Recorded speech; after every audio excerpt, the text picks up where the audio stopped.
Bonjour à tous. Alors là, on est presque sur une question double euh, avec ces deux notions d'objet mental et de réalité. C'est-à-dire que l'une construit l'autre, donc il y a une influence réciproque qui est hyper importante sur un cycle, une boucle quasiment cybernétique. Le principe là, c'est de revenir sur cette notion d'objet mental pour comprendre comment se construit la réalité. Notre perception du monde qui nous entoure, elle est déterminée par nos sens physiques. C'est avec nos organes qu'on sent, qu'on goûte, qu'on touche, qu'on entend et qu'on voit le monde.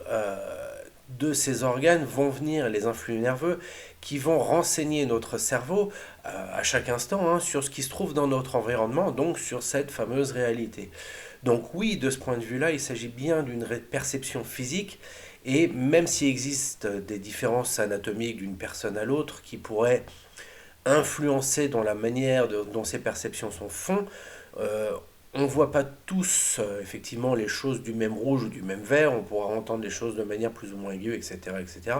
Mais c'est pas ce qui fait que nos réalités individuelles sont vraiment différentes.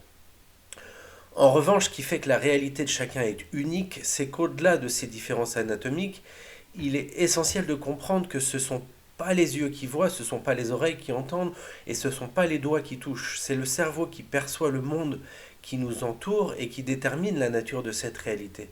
L'œil, c'est qu'une lentille qui va convertir des signaux lumineux en influx électriques qui seront ensuite envoyés pour être analysés par le cerveau.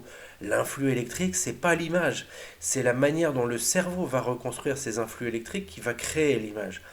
Mais ça sera toujours fait en fonction d'un contexte subjectif individuel. Il s'agit donc bien d'une perception physique, d'une information brute, mais qui est instantanément rendue subjective puisqu'interprétée par le cerveau en fonction de ses expériences et contextualisée sur la base de la mémoire qu'on a d'expériences similaires. On ne perçoit jamais consciemment l'information brute, elle n'aurait d'ailleurs généralement aucun sens. Ce serait comme essayer de regarder une image digitale en ne regardant que le code informatique. C'est pas tant qu'on voit les choses différemment d'une personne à l'autre, mais on mettra plus ou moins d'importance sur les différents éléments perçus en fonction de notre expérience. Et, et chaque élément sera porteur d'informations spécifiques à l'individu. Et ça, c'est ce qui fait toute la différence. Selon la personne, un élément dans ce qu'on voit, dans ce qu'on perçoit, pourra être choquant, ou avec une autre personne tellement insignifiant qu'elle ne le remarquera même pas.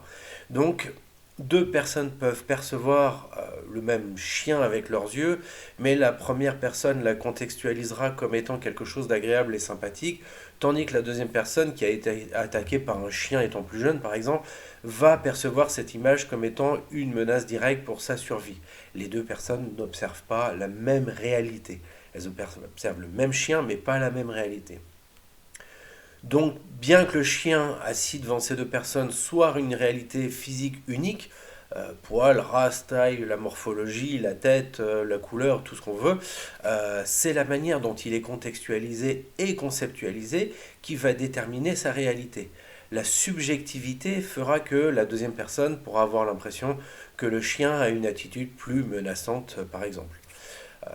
Dès l'instant où le chien est perçu, il devient une abstraction, c'est ce qu'on appelle donc un objet mental, c'est-à-dire une construction faite d'un ensemble d'éléments tels que l'image en elle-même, l'histoire qu'on a avec des images similaires, les émotions qu'on a conservées de nos expériences passées, l'intensité de ces émotions sur le moment, etc., etc., etc. Donc c'est multidimensionnel. C'est jamais juste une image, ça va bien au-delà de la simple perception physique. Certes, on va toujours reconnaître que c'est bien un chien, mais on ne voit pas le même chien du tout d'une personne à l'autre. Chaque perception, chaque réalité est absolument unique. Ce principe d'abstraction des différents éléments de notre environnement est appliqué de manière systématique pour tout ce qu'on rencontre. Notre réalité est constituée de tous les objets mentaux que nous avons rencontrés un jour et contextualisés d'une manière ou d'une autre. Les réalités de chacun vont s'accorder d'autant plus facilement autour d'un objet mental en particulier si cet objet ne représente rien d'important et que pour les personnes qui sont en observation. Par exemple, si on observe la réalité d'une balle de tennis, il est très probable que la plupart des gens auront un objet mental relativement identique. Notre réalité, elle se construit donc comme ça. Chaque élément de notre environnement, il est perçu, observé, interprété, contextualisé, conceptualisé, confronté à des instances passées similaires et enfin catégorisé. C'est à cet instant qu'il devient une vérité qui permettra de construire la réalité dans laquelle on évolue. Si quelqu'un vient nous voir et nous affirme que la balle de tennis elle est verte, on va instantanément décider que c'est pas vrai et que ça ne peut pas être la réalité. Mais qu'est-ce qui nous permet réellement de dire qu'elle est jaune, si ce n'est notre éducation et le fait que la majorité des personnes la perçoivent de cette manière? Un jeune enfant pourrait partir de l'idée que tout est vert et ferait son apprentissage que par des corrections successives de la part de ses parents, en espérant que les parents perçoivent les couleurs correctement. Ce processus, il est évidemment inconscient, et il fonctionne de manière totalement automatique et autonome, et chaque création ou modification d'un objet mental va devenir une information qui va venir enrichir nos expériences, notre librairie d'informations qui nous permettent de nous confronter au monde. Euh, on a une connaissance de ce qu'est un chien ou une balle de tennis, même si on rencontre différentes races ou différentes marques.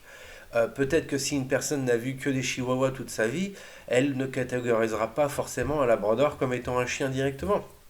L'objet mental sera alors très différent d'une autre personne qui aurait eu la chance de rencontrer de nombreuses races et de catégoriser le chien, de savoir que ça va du très petit au très grand et que ça reste malgré tout un chien. Donc il aura une réalité qui sera plus riche et plus complexe. Cet enrichissement de l'information se fait donc par recontextualisation et reconceptualisation successive à chaque fois qu'une personne est confrontée à tel ou tel élément de son environnement. C'est-à-dire qu'on réajuste nos objets mentaux en fonction de l'évolution de nos expériences et de comment on les vit surtout. Donc de ce qu'on croit que l'objet est. Ce qui veut dire que la réalité, elle est en mouvance constante, qu'elle n'est jamais quelque chose de fixe et immuable, puisque les informations de nos objets mentaux peuvent changer d'une minute à l'autre à chaque expérience. Notre réalité à un instant T n'est pas la même que celle qu'on considérait comme étant vraie, inattaquable et immuable quelques années, quelques mois ou même quelques jours auparavant. Euh, Biologiquement, ce fonctionnement nous sert à catégoriser les éléments de l'environnement en fonction de ce qu'ils peuvent représenter pour notre survie. Ouais, on en revient encore et encore et encore à la sacro-sainte survie. C'est vraiment à la base de énormément de choses dans les fonctionnements du cerveau. Mais ce qui est particulièrement intéressant, c'est que ce principe dépasse rapidement la simple finalité de la survie pour devenir un outil d'évolution pour les êtres humains. À mesure qu'on avance dans la complexification et la diversification des objets mentaux, ainsi que nos capacités à les recontextualiser, on améliore notre capacité à comprendre notre environnement et à extrapoler les informations disponibles pour atteindre d'autres informations que l'on arrive même à imaginer ou à anticiper. En plus, à mesure qu'on avance dans cette complexification, on arrive peu à peu à détacher les objets mentaux de leur valeur émotionnelle pour leur permettre de trouver une certaine forme de neutralité, d'objectivité. Ça, c'est ce qu'on fait quand on dépasse une information ou un traumatisme ou quelque chose qui nous a touché, comme le fameux chien qui nous a mordu. On peut tout à fait dépasser cette information de l'objet mental pour la recatégoriser dans quelque chose de plus gérable. Les difficultés, par contre, peuvent commencer à émerger lorsque deux objets mentaux, lorsque tous nos objets mentaux, la plupart maintenant, n'appartiennent plus du tout au réel. Il y a beaucoup de personnes qui n'ont jamais vu un lion en chair et en os, hein, voilà. Mais par exemple à la télé, ils n'en ont jamais vu de leur vie en vrai, mais ils seront parfaitement à même de construire un objet mental lion qui sera relativement adéquat. Bien évidemment, aucun objet mental n'est physiquement réel. Il s'agit d'une construction de l'esprit qu'on élabore à partir d'une perception qui n'aura été physique qu'un bref instant parfois.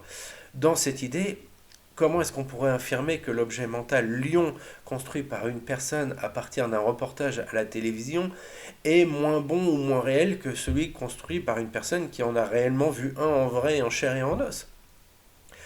Il sera peut-être cet objet de mental, j'allais dire virtuel, il sera peut-être moins élaboré, mais ça sera certainement pas moins réel pour la personne.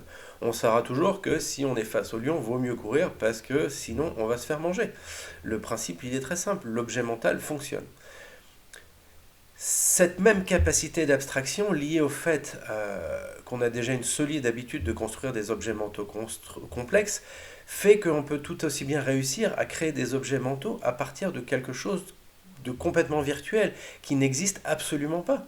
Je me rappelle quand j'étais gamin avoir vu le Retour du Jedi au cinéma et j'ai eu vraiment peur en voyant Jabba, alors que j'en avais jamais vu avant. Donc c'était pas un objet mental préconstruit, mais en un instant j'en ai construit un qui m'a permis de savoir et que mon cerveau a accepté cet objet mental en lui donnant des attributs, des caractéristiques, et j'ai pu déterminer que c'était pas une bonne chose pour ma survie, qu'il était moche et que ça déclenchait une émotion émotionnelle, une réaction émotionnelle de peur qui était bien réelle.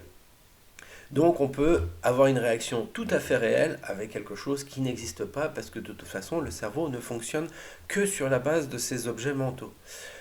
Donc le Jabba the Hutt, hein, c'est un objet mental construit à partir de quelque chose de totalement virtuel et auquel le cerveau peut réagir de manière parfaitement réelle. Le cerveau ne peut pas faire la différence de toute façon entre le réel et l'imaginaire. Tous les objets mentaux pour lui sont réels car ce sont les uniques éléments qu'il sait gérer, avec lesquels il doit composer pour évoluer dans son environnement. Pas de différence entre le réel et le virtuel. Même un mot, une idée, un concept peuvent devenir des objets mentaux qui seront traités de manière aussi réelle qu'une table. D'ailleurs, la table elle-même n'est rien d'autre qu'un mot, un objet mental qu'on évoque par un mot. Il est même souvent possible que le mot évoque une table qui soit bien différente de celle qu'on a dans notre salon ou dans la salle à manger, parce qu'on a un objet mental générique, un composite générique de l'objet mental table qui sera différent. C'est ce qui fait que notre réalité est finalement entièrement virtuelle. Un mot pouvant couper aussi facilement qu'un couteau. C'est jamais l'objet qui est intéressant pour notre inconscient, c'est ce qu'on croit que l'objet est en fonction des expériences que l'on a déjà eues avec des objets, avec quelque chose de similaire. Ce qui veut dire que dans chaque objet mental, il y a aussi un lien à un comportement qu'on a conditionné. Donc la réaction par rapport à l'objet mental, elle fait partie de cette information-là. On sait déjà comment on va réagir par rapport à un objet mental qui a été catégorisé. Plus nos objets mentaux sont riches, plus on aura un comportement adapté en toute situation, mais ça demande de toujours faire évoluer ces objets mentaux sans les cantonner aux limitations imposées par nos croyances. C'est ce qui fait qu'on perdrait notre capacité d'adaptation et notre capacité d'évolution.